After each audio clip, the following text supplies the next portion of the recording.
Juneteenth, short for June 19th, is the oldest nationally celebrated commemoration of the end of slavery in the United States.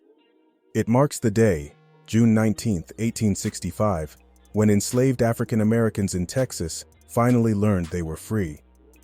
This was more than 2 years after the Emancipation Proclamation was signed.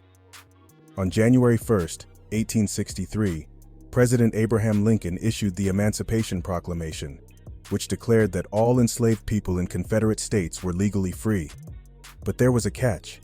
Lincoln's order couldn't be enforced in places still under Confederate control, and Texas, far from the heart of the Civil War, remained a stronghold of slavery. So while freedom was declared, many enslaved people didn't know they were free and weren't freed until much later. Texas had become a safe zone for enslavers during the Civil War.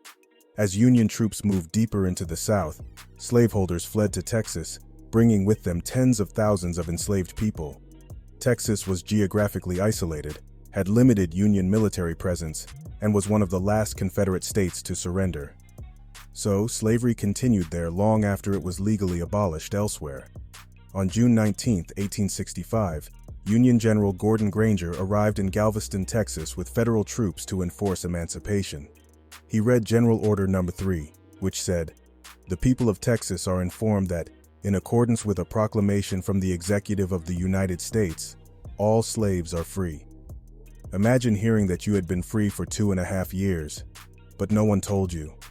That moment, filled with confusion, joy, grief, and disbelief, is what Juneteenth represents. After slavery ended, Jim Crow laws, segregation, and violence tried to erase Black memory and joy. Even after the Civil Rights Movement, Juneteenth remained a mostly Black community celebration, especially in Texas and southern states. But Black families kept the tradition alive, in backyards, churches, and local parks, teaching the story when textbooks wouldn't.